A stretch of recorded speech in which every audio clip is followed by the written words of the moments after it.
La primera impresión en esta isla fue muy peculiar, ¿no? Porque yo llegué sin ser sacerdote. No sabía lo que era ser sacerdote y menos ser cura en esta isla, ¿no? Entonces he tenido que aprenderlo todo, ¿no? Y he tenido muy buenos maestros en la gente de este pueblo. He disfrutado muchísimo, he sido tremendamente feliz aquí y ha sido gracias al cuidado de la gente, ¿no? Desde el primer día que llegué, las asociaciones de vecinos, la gente siempre te brindan lo mejor que tienen, ¿no? Especialmente el trabajo, en el fruto de sus tierras, en sus productos, que siempre se lo brindan al cura. Y posiblemente a partir de la fruta que me regalaban, empecé a entender el sabor de esta tierra y a disfrutarlo, ¿no? Y por eso para mí ha sido muy fácil, ¿no? Aprender a ser cura, porque se me ha regalado todo. Yo solamente he tenido que disfrutarlo.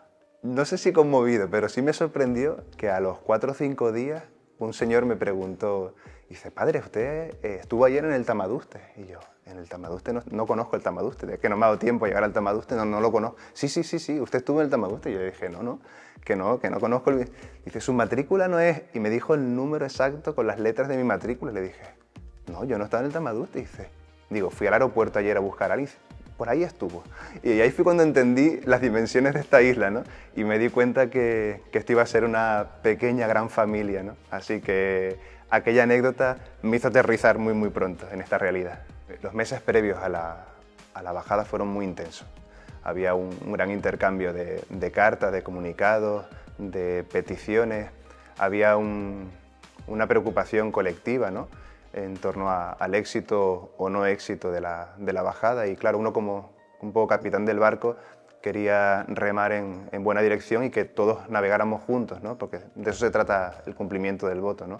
Que como isla, como pueblo unido, pues diésemos el mayor culto y veneración a la Virgen de los Reyes.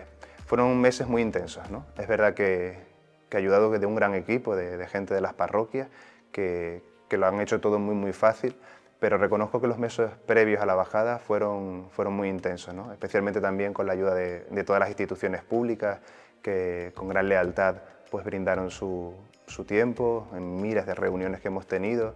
También el querer hacer las cosas bien por parte de todos los grupos de bailarines ha ayudado mucho, ¿no? Ha habido un gran consenso, un gran sentido de unidad, de búsqueda de la concordia, que creo que ha sido posiblemente las bases para que lo que es en sí la bajada para mí haya sido un auténtico regalo, ¿no?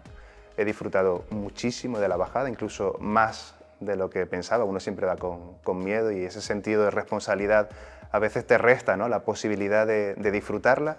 En este caso no ha sido así. He disfrutado de la bajada enormemente, especialmente del día de la subida y de la bajada, pero especialmente del traslado a los pueblos, ¿no? Ver esa devoción sincera, sencilla, que te ayuda a comprender más allá de la teoría por qué la gente de esta tierra llama Madre Amada a la Virgen de los Reyes en esas lágrimas, en esas loas, en esa devoción expresada en la decoración, ¿no? De cada una de las plazas, de las puertas, de las ventanas. A mí me ha hecho disfrutar, ¿no? Como sacerdote, por ver un pueblo creyente que realmente vive una devoción sincera a la Virgen, ¿no? Hay auténticos signos de Dios en medio de esta tierra, pero también como un turista más, ¿no? Porque al fin y al cabo no dejo de ser un hijo acogido en esta tierra. Pude disfrutar de todos los momentos que componen el día de la bajada, ¿no? Desde dormir en el santuario la noche previa para permanecer allí, especialmente en la atención y el cuidado de los peregrinos que van llegando a cuentagotas a lo largo de la noche, dormí allí en el santuario a las 3 o 4 de la mañana, que hacía un calor espantoso, pues creo que marcaba el termómetro 30 y pico grados a las 3 de la mañana, recibiendo a las primeras autoridades que llegaban y ya el grueso de los grupos que iban llegando en las guaguas, y después todo el recorrido detrás del corso, que es una experiencia peculiar, ¿no? Ir detrás del corso en ese pasito corto que sube el Cres es digno de relatar, ¿no? Ahí la verdad que también fue un regalo disfrutar de la presencia del obispo. Es la primera vez en la historia de la Isla del Hierro que hace la bajada entera en todo su recorrido el obispo de la diócesis, don Eloy. Fue un regalo compartirlo con él, con mis compañeros sacerdotes, y al llegar a la Cruz de los Reyes, que es lo que me preguntaba, esa tendida de manteles se entiende por qué pasa fronteras, ¿no? Porque es que es tremendamente necesaria, ¿no? Ese mantel tendido de quien te recibe con los brazos abiertos, con algo fresquito y una comida ligera, te da la vida, ¿no? Entonces llegamos a Valverde con el corazón cargado de regalos, ¿no? Pues mira, hubo un momento especialmente en la iglesia de Valverde durante el novenario. Llegó un pibe muy jovencito y se puso delante de la Virgen, ¿no? Se sacó la foto de rigor, que creo que toda la isla se ha sacado con la Madre Amada, y en eso subió su abuela, ¿no? Y miró a su abuela y empezó a llorar, pero de una manera distinta a lo que suele llorar la gente, ¿no? Y le dio un beso con el corazón a su abuela delante de la Virgen, que dije, pedazo de regalo me acaba de hacer este pibe a mí, ¿no? Como sacerdote, ¿no? Porque no sé si rezó, pero aquella estampa era propia de un libro de espiritualidad del siglo pasado, ¿no? Porque era de una profundidad tan grande que entendí lo que realmente sentía el herreño cuando se ponía ante la mirada de la Virgen, ¿no? Aquel beso a la abuela me conmovió, me conmovió. Y como eso, un montón de signos a lo largo del camino, ¿no? Porque ves esas loas dichas por chicos y chicas a los que le he dado clase a lo largo de estos años, con esa emoción, con ese cariño, ¿no? Conociendo algunos que son muy trastos, ¿no? Cómo son capaces de mirar a la Virgen y expresar con el corazón lo que decían con la loa, para mí ha sido un regalo, ¿no? Y luego también posiblemente ver las familias unidas, que creo que es uno de los grandes regalos que produce la bajada, ¿no? Ver cómo las familias se unen, se disfrutan mutuamente. Para mí como sacerdote, que es un poco lo que busca uno en el día a día, para mí ha sido un regalo muy, muy grande, ¿no? Yo antes de ser sacerdote basculaba en mí siempre la duda vocacional de si ser misionero. Y esa interrogante que me lanzaba un poco al continente africano desde niño se resolvió en la Isla del Hierro, ¿no? Descubrí que este era el camino que Dios quería para mí, especialmente en el dolor de los hermanos que llegaban en esas embarcaciones tan precarias, ¿no? Desde el momento, no digo cero, porque no nos dejaron desde el principio actuar desde Cáritas ni desde las parroquias, porque la ayuda no estaba institucionalizada ni organizada como tal, pero desde el minuto uno estuvimos, ¿no? Me acuerdo que todavía no existía ni siquiera el CAT en San Andrés, que la atención básica y primera era en el convento aquí en Frontera, y ahí estuvimos una noche. Me acuerdo que me llamaron como párroco, me llamó una persona de aquí, me llamó a escondidas que si podía ir sin clériman y sin ningún tipo de signo religioso, porque había llegado una chica cristiana en la patera y quería hablar y confesarse con un sacerdote, ¿no? Yo, cosas del destino o de Dios, estudié un poquito de francés en el colegio y lo conservo medianamente, y pude entablar la primera conversación que la primera persona migrante conocía, que era aquella chica, ¿no? Y a raíz de aquella conversación, cuando después de hablar con ella, me entré en las salas del convento y vi lo que allí estaba pasando, estuve 48 horas sin dormir, sin salir. Me acuerdo que un consejero del Gobierno de Canarias me había invitado a un acto institucional en la plaza. No asistí, aunque había confirmado la asistencia, porque básicamente caí en la enfermería y estuve 48 horas. Creo que en 48 horas curé 500 personas, sin levantar la cabeza, ¿no? Gente con sangre en sus extremidades, especialmente en los pliegos de la piel con cortes del sol. Yo no tenía nociones sanitarias para ello, ¿no? Ni la titulación para ello, pero como tuve que llamar a la ambulancia porque había personas que se desfallecían y que presentaban cuadros clínicos complejos, en uno de los traslados, como aquí nos conocemos todos en el Hierro, recuerdo que vino una doctora que tengo muchísima confianza con ella, y le dije, en un cartón de la medicina que ya se iba tirando a la basura, le dije, apúntame el protocolo de actuación para los casos clave, ¿no?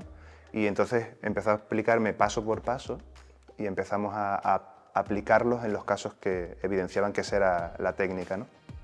Y como te decía antes, juraría que entre 2 o 3 curamos a más de 500 personas en una noche, y a partir de ahí la implicación fue total de todos los sacerdotes de la isla, ¿no? Primero allí, después en el CATE, especialmente en las noches. La mayoría de las embarcaciones llegaban 2, 3, 4 de la mañana. Todo el mundo trabaja y los sacerdotes teníamos un poquito más de disponibilidad por las mañanas, entonces nos quedábamos por la noche para poder recibirlos, porque es el momento más crítico, porque es cuando el cuerpo ya, digamos, rebaja la tensión y empiezan a florecer pues todas las dolencias y todo el dolor de la travesía, ¿no? Y ahí hemos hecho, creo que sencillamente lo que teníamos que hacer. Pero aún así, aunque hemos dado mucho, hemos recibido, creo que más de lo que dimos, ¿no? Es una experiencia misionera que yo no podría describir todavía, ¿no? Yo me acuerdo de aquella primera noche en el convento, ¿no? Yo llegué aquí al templo de noche, duermo aquí porque la casa es encima de la sacristía, y recuerdo que entré y me puse ante el sagrario, ante el Señor, y lloré, que hacía años que no lloraba, ¿no? Y lloré con enfado, porque le preguntaba a Dios que por qué, o sea, por qué tanto dolor, por qué tanta injusticia y por qué tan cercano y casi que con las manos atadas de no poder hacer nada, ¿no? Porque en ese momento no podíamos ni decir lo que estaba pasando por una cuestión de prudencia básica, ¿no? Y recuerdo que aquella noche lloré como un bendito hasta que descubrí en la oración que Dios también era padre de esta gente, ¿no? Y que no los iba a dejar solos ni los iba a abandonar. Y para mí ha sido una experiencia de fe muy profunda. El Herreño para entregarse en generosidad es insuperable, ¿no?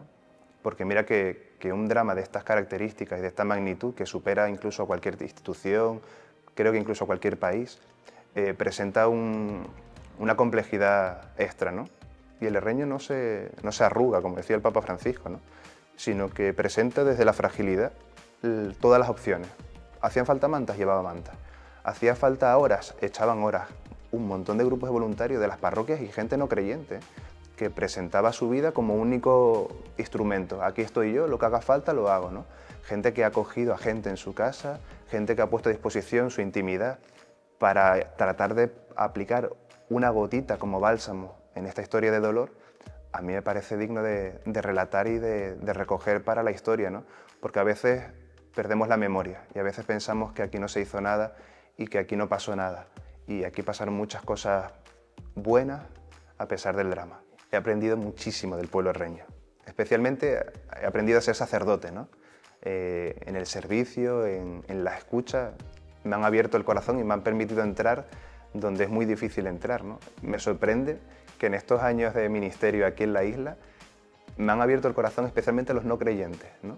Y han sido muchísimas las conversaciones en esta iglesia, incluso con la puerta cerrada, de gente que haciendo, no sé, pasando por aquí de casualidad, gente de nuestro pueblo, terminábamos una conversación larga, ¿no? Y termina la conversación diciendo, yo nunca me imaginé hablar con un cura. Y dije, que yo no empecé la conversación. Y desahogan la vida en un pueblo muy pequeño en el que todo se sabe, incluso lo que piensas. A veces no hay un rincón de privacidad y desahogo sincero que encontraron en el párroco y en la parroquia, ¿no? Y para mí ese detalle ha sido un regalo, ¿no? Ver cómo gente que no practica la fe son capaces de reconocer en ti lo que realmente eres, que eres sacerdote, ¿no? Y disfrutar de esa conversación sincera, un desahogo más humano que divino, para mí ha sido un regalo, ¿no? Pero luego también posiblemente me quedo con las clases en el instituto, ¿no? Para mí ha sido un regalazo meterme en el corazón de la juventud de esta tierra, ¿no? Los pibes, y yo creo que a través de los pibes también sus padres, ¿no?